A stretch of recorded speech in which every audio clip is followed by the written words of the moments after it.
Hello friends, welcome to NET JRF moon life. आज हम ऐसी विदेशी यात्री की चर्चा करेंगे जो फायन का विवरण पढ़कर भारत की साहसिक यात्रा पर आता है।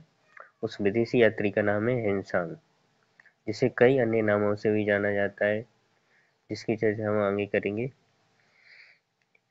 हेनसांग 7वीं सदी में हर्ष के काल में भारत आता है। हेनसांग का जन्म हुनन प्रांत में चीन के चिनलिू शहर में हुआ है।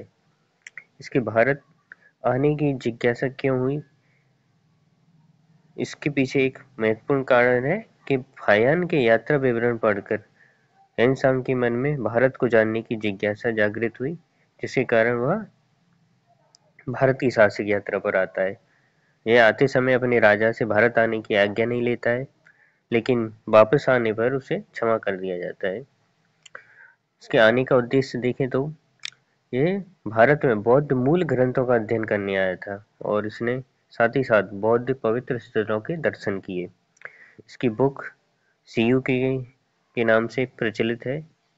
इस बुक को अंग्रेजी में सैमुअल बील ने Buddhist records of western world के नाम से लिखा है, जिसे पुनः और शुद्ध कर कर वॉट्स ने लिखा है, और हेनसांग की जीवनी उसके मित्र हेनसांग के मित्र हवीली ने लिखी है। इन हेनसांग का अगर वर्तमान समय में देखें तो क्या योगदान है, तो इससे हमें पता चलता है कि भारत और चीन के संबंध प्राचीन काल से ही काफी घनिष्ठ रहे हैं और यह भारत में 16 साल तक रहा। इसने अपनी यात्रा 629 ईस्वी से शुरू की और 645 ईस्वी तक भारत में रहा, और ये 7वीं सदी के भारत का वर्णन करता है, जिसमें भिक्षुओं की व्यवहारिक सैद्धांतिक जीवन का एक उल्लेख होता है कि किस तरह से भिक्षु उस समय अपने दैनिक जीवन में या सैद्धांतिक रूप से बौद्ध धर्म का कैसे पालन कर रहे थे। यहाँ एक बहुत ही महत्वपूर्ण बात पर हमें गौर करना है कि जो हमारे भारतीय पुरातत्व लेखाकार विभाग के संस्थापक थे, लॉर्ड अलेक्जेंडर कनिंघम, उन्होंने अपनी खोज एक्सकैवेशन करने में, खुदाई करने में या फिर वो करने में, इन सब में हेनसांग के यात्रा विवरण पर बहुत जोर दिया है। सब प्राचीन भारतीय स्थानों की पहचान हेतु हेनसांग के यात्रा विवरण को आधार बनाया है कनिंघम ने। इसे याद रखें। हेनसांग के कई अन्य उपनाम भी हैं, जैसे महायान देव, मोक्ष देव, वर्तमान शाक्य मुनि, कानून का पंडित, और सबसे महत्वपूर्ण से तीर्थयात्रियों का राजकुमार कहा जाता है, प्रिंस ऑफ पिलग्रिमेजेस।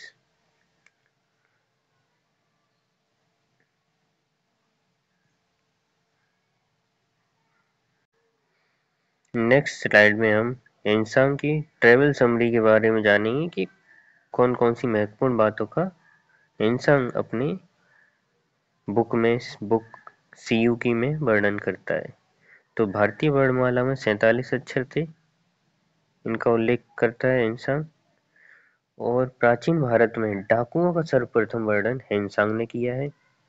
भारत को वह ब्राह्मणों का देश कहता है। इसका आकार अर्धचंद्राकार बताता है। यहाँ हेनसांग कुछ लोगों की, राजाओं की प्रशंसा भी करता है, जैसे जालंधर नरेश की, मतिपुर के गैर बौद्धों की, उज्जैन के हिंदू शासक की, जो शासक वीरता बहादुरी पूर्ण थे, उनकी प्रशंसा करता है।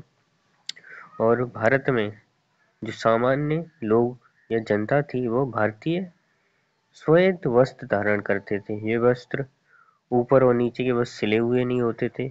इनमें सूती, रेशम, ऊन, कई प्रकार के कपड़े पहने जाते थे। यह वह चतुर्वर्ण व्यवस्था के अतिरिक्त कई अन्य जातियों उपजातियों का भी उल्लेख करता है, जैसे कसाई, मछुआरे, मदारी, चांडाल, भंगी, ये सब नगर से बाहर रहते थे। और सबसे महत्वपूर्ण बात यहाँ पे गौर करने की है कि भारत के प्रत्येक प्रांत में इतिहास लेखन के लिए इतिहासकारों की नियुक्ति की जाती थी, जो वर्तमान में घटनाओं का लेखबद्ध करते थे। ये पॉइंट इसलिए महत्वपूर्ण है कि भारत यह इतिहास की आलोचना इस बात पर किया जाती है कि भारतीयों को इतिहास लेखन का ज्ञान नहीं था, लेकिन इस तथ्य से यह हम खंडित कर सकते हैं कि भारतीयों को इतिहास का ज्ञान था और वे इतिहास इतिहासकारों की नियुक्ति कर इतिहास लेखन पर जोर देते थे। और बंगाल में जैन धर्म समृद्ध था। वो कहता है, इंसान कहता है कि मलय पर्वत यानी कि वर्तमान केरल अपनी चंदन की लकड़ी के लिए प्रसिद्ध था। प्राचीन काल में यानी कि 7वीं सदी में बालकों को पंच विद्या, जब वह बालक 7 साल का हो जाता है तब उसे शिक्षा में 5 तरह की पंच विद्या दी जाती है: शब्द, शिल्प, चिकित्सा, हेतु और अध्यात्म की। उस 7वीं सदी में बौद्ध धर्म 18 संप्रदाय में विभक्त था। सैनिक पैतृक होते थे ज्यादातर, और इसमें पैदल, हाथी, रथ, घुड़सवार ऐसे विभाग बटे हुए थे। भारतवासियों की वो प्रशंसा करता है कि वे चरित्रवान हैं, सत्यवान हैं, प्रतिष्ठावान हैं। अपराधियों और विद्रोहियों की संख्या कम थी। साधारण अपराध के लिए जुर्माना और गंभीर अपराधों के लिए अंगभंग किया जाता था। मथुरा में उल्लेख करता है कि मथुरा सूती वस्त्र निर्माण के लिए प्रसिद्ध था। और अगर सनातन धर्म के हिसाब से देखें तो वह एक चीज का यहाँ उल्लेख करता है कि वाराणसी में 100 फीट ऊंची शिव मूर्ति का उल्लेख करता है, जो काफी विशेष है। नेक्स्ट स्लाइड पे चलते हैं। नेक्स्ट स्लाइड पे हम उसके अन्य नामों की चर्चा पहले ही कर चुके हैं। ये नाम कुछ चाइनीज जो लिपि है उस हिसाब से हैं, जैसे सुआन त्यांग, युआन चुआंग, सुआन त्सांग, या और भी अन्य तरीके से जो चेंज होते गए हैं उस तरीके से नाम आते गए हैं।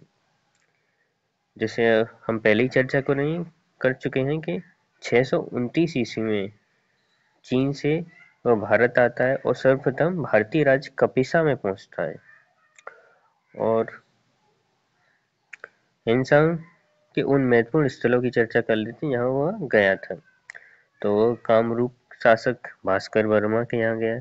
दक्षिण में पल्लव नरेश, जिसे हम महामल कहते हैं, नरसिंह वर्मा की राजधानी कांची गया।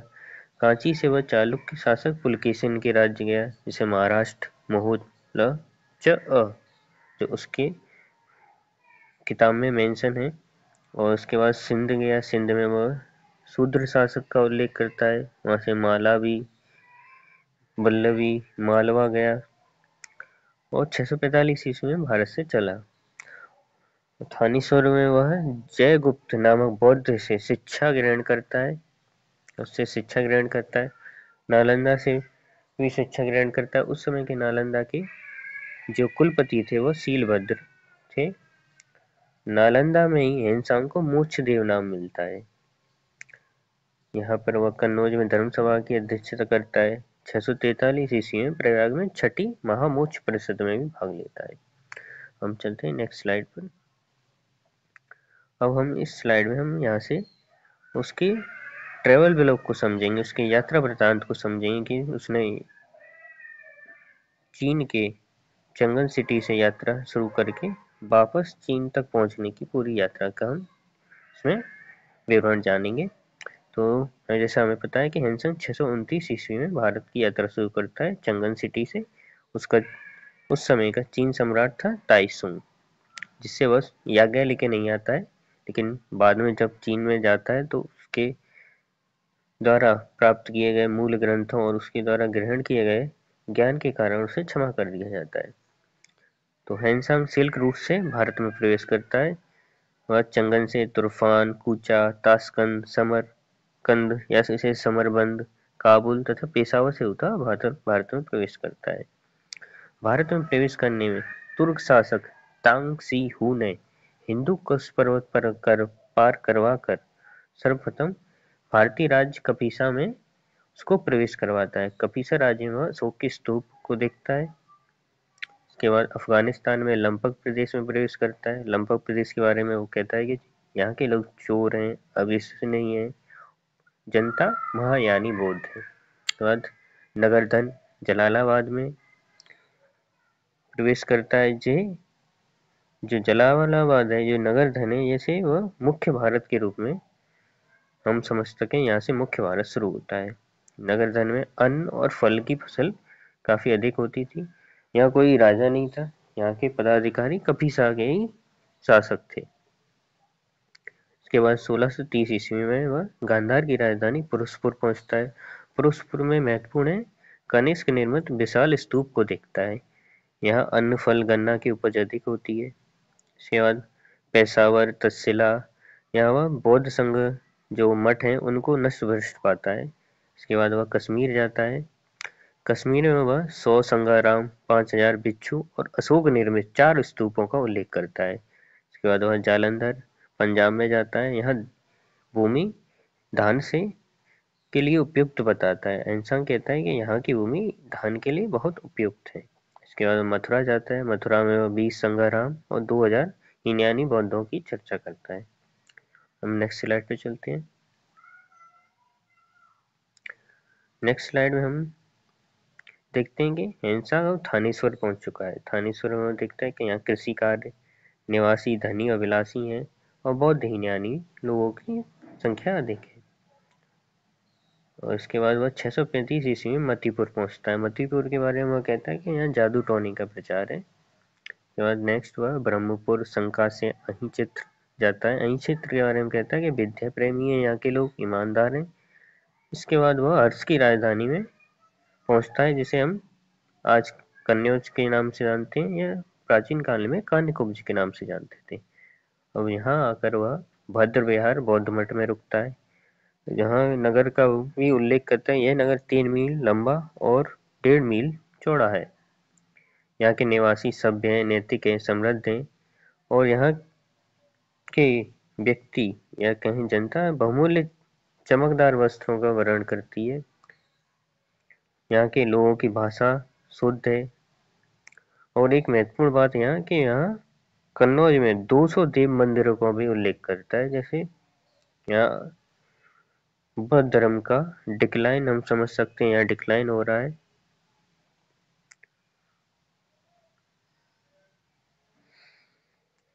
हिंसांग हर्ष को शिलादित्य नाम से संबोधित करता है और उसे वैश्य जाति का बताता है।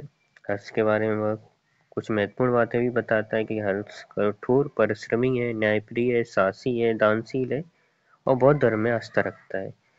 हर्ष की 1 लाख घुड़सवार और 60,000 हस्ती सेना है। हर्ष ने जीव हिंसा बंद करवा दी। जैसे हर्ष एक द्वितीय अशोक के रूप में यहाँ उसका उल्लेख होता है और इसका जीव हिंसा का उल्लंघन करने वालों को मृत्युदंड भी दिया जाता था। हर्ष गंगा नदी के किनारे हजारों स्तूप निर्माण करवाए। हर्ष द्वारा हर वर्ष कन्नौज तथा प्रयाग में सम्मेलनों का भी उल्लेख होता है। के बाद वह अयोध्या और कौशाम्बी जाता है। अयोध्या में समशीतोष्ण जलवायु की चर्चा की है और कौशाम्बी में यहाँ की जलवायु गर्म है। यहाँ गन्ना धान की उपज अधिक होती है। इसके बाद हम चलते हैं नेक्स्ट स्लाइड पर। उसकी नेक्स्ट जो जर्नी में शहर आता है वह है कौशाम्बी, श्रावस्ती, कपिलवस्तु, वाराणसी, वैशाली, मगध, पाटलिपुत्र। यहाँ पाटलिपुत्र से वह बौद्ध गया जाता है। यहाँ बोधि वृक्ष की पूजा करता है। बौद्ध गया से 637 ईस्वी में नालंदा विश्वविद्यालय में 18 माह रुकता है। यहाँ कुलपति शीलभद्र के सानिध्य में योग शास्त्र का अध्ययन करता है और इसी पर एक बुक भी लिखता है। उसके बाद वह बंगाल में कर्ण, युवर्ण और आदि शहरों का वर्णन करता है। इसके बाद वह उड़ीसा में ओंड्र, कांगोद, कलिंग, दक्षिण कौशल में जाता है। दक्षिण कौशल बौद्ध आचार्य नागार्जुन का निवास स्थान था।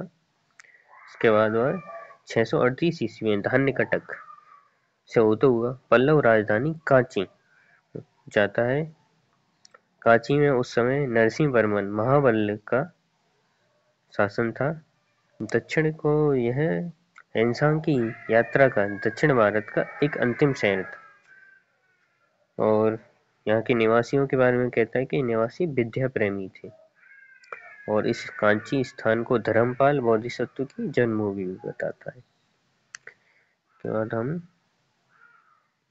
इसके बाद हिंसांग कांची से महाराष्ट्र में प्रवेश करता है। चालुक्य शासक पुलकेशिन द्वितीय के राज्य में वह महाराष्ट्र को मोहोलचम के नाम से संबोधित करता है। महाराष्ट्र के बाद वह भड़ोच, गुर्जर राज्य, मालवा, बल्लवी में प्रवेश करता है। और यहाँ बल्लवी शासक ध्रुवसेन द्वितीय को हर्ष का दामाद कहता है। के बाद वह आनंदपुर, सूराष्ट्र, भीनमाल, पोलियताल, बैराट से होता हुआ सिंध शहर जाता है और सिंध में वह राजा को शूद्र और बौद्ध अनुयायी बताता है। इसके बाद वह मुल्तान, जिसे मूल स्थान पूर्व कहते हैं, वहाँ एक सूर्य मंदिर का उल्लेख करता है। बात है नेक्स्ट स्लाइड। यहाँ से सूर्य मंदिर देखने के बाद वह कश्मीर में प्रवेश करता है, यानी कि कश्मीर में वह 2 बार आया है, नालंदा में 2 बार आया, कश्मीर में 2 माह रुककर वह नालंदा पुनः जाता है विशेष अध्ययन के लिए। वहाँ एक व्याख्यानमाला लिखता है। नालंदा में के अध्ययन करते समय ही उसे कामरूप के शासक भास्कर वर्मा का एक प्रस्ताव आता है कि वह उसे कामरूप आमंत्रित करता है और इस मार्ग में जाते समय, कामरूप जाते समय ही प्रथम जो हर्ष के साथ भेंट होती है वह कंजगल में, स्कंदवार बंगाल में उसकी भेंट होती है। हर्ष इस समय कंगोद विजय कर लौट रहा था और फिर कामरूप से वापसी के समय हर्ष के आग्रह पर वह कन्नौज आता है, यानी कि कन्नौज में भी वह 2 बार आया है। कन्नौज और प्रयाग की सभाओं में भाग लेता है और यहीं से, प्रयाग से ही हर्ष चीन वापसी का अनुमति लेता है हर्ष से, और हर्ष उसकी अनुमति को स्वीकार करके जालंधर के राजा उदयति को एक काम सौंपता है कि वह अहिंसा को चीन सीमा तक सुरक्षित पहुंचाए। तो उसी मार्ग से, जिस मार्ग से वह अहिंसा आया था, उसी मार्ग से वह अपनी वापसी करता है और 645 ईस्वी में वह एशिया के, मध्य एशिया के स्थल मार्ग से होकर चीन जाता है। और जब वह सिंधु नदी पार कर रहा था तो कुछ बौद्ध ग्रंथ उसके सिंधु नदी में बाढ़ आने के कारण बह गए। फिर भी उसने कई बौद्ध ग्रंथों की पांडुलिपियों का अध्ययन करके उनका चीन भाषा में अनुवाद किया है, जो आज भी उपलब्ध है। यहाँ एक महत्वपूर्ण बात है कि वह भारतीय और चीन के बौद्ध भिक्षु थे, जिसमें हिंसांग और कई और भी भिक्षु थे।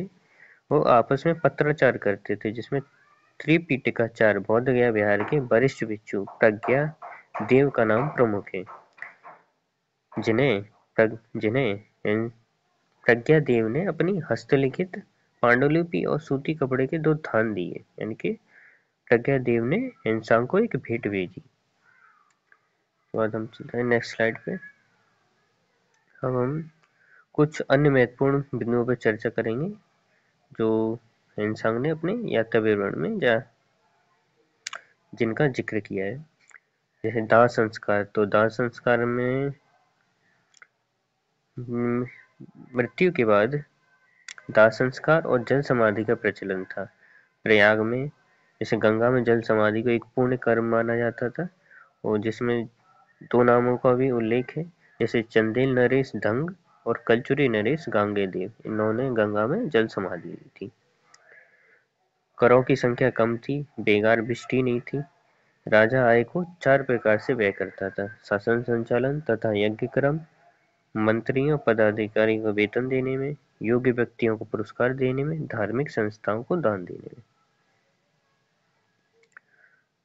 और यहाँ पर एक जीवन शैली का भी उल्लेख करता है इंसान, जैसे ब्राह्मण मदिरा का सेवन नहीं करते थे, क्षत्रिय अंगूर और गन्ना से निर्मित मदिरा का सेवन करते थे, प्याज लहसुन खाने वाले शहर से बाहर रहते थे, स्त्री पुनर्विवाह और सती प्रथा का प्रचलन नहीं था और विवाह के लिए स्वयं की जाति को ही प्रेफरेंस दिया जाता था, यानी कि अंतरजातीय विवाह होता था, बही जाति विवाह प्रचलित नहीं थे।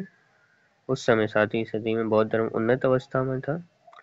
मगध में, नालंदा में, तिलोदक, बोध गया में समृद्ध अवस्था में थे, लेकिन कपिलवस्तु, कुशीनगर, वैशाली, पाटलिपुत्र, इनके वैभव नष्ट हो रहे थे। इन शहरों के मतलब बौद्ध धर्म का एक डिक्लाइन यहाँ हो रहा था और भारत के अन्य प्रमुख नगरों में देव मंदिर अधिक देखने को मिलते हैं।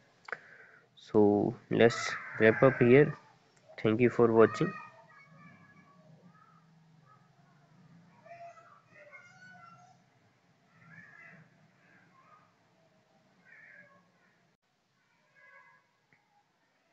ये एक हैंसोंग की 14वीं सदी में निर्मित एक पेंटिंग है जिसे जापान के कामाकुरा पीरियड में पेंट किया गया है। इससे आप समझ सकते हैं कि बौद्ध धर्म का प्रसार चीन से जापान में भी हुआ। यह एक हैंसोंग का ट्रेवल रूट मैप है कि हैंसोंग ने चंगन सिटी से अपनी यात्रा प्रारंभ करते हुए टकला मैदान होते हुए ताशकंद, समरकंद, कुंदौज, काबुल, पेशावर, तक्षशिला, श्रीनगर, कुल्लू, जालंधर, श्रावस्ती, कपिलवस्तु, लुम्बिनी, नालंदा, नालंदा से वह बोध गया, बोध गया के बाद गुवाहाटी यानी कि वे प्राचीन काल का कामरूप, तामुक, यहाँ से होता हुआ कांची, कांचीपुरम, फिर महाराष्ट्र, महाराष्ट्र से होता हुआ मुल्तान, लाहौर, पेशावर, यहाँ से फिर वह वापसी ले लेता है। इस तरह से आप इस रूट मैप से समझ सकते हैं कि उसने 138 देशों की यात्रा करके वह भारत में प्रवेश करता है और इसी मार्ग से वापस चला जाता है। तो let's wrap up here. Thank you for watching.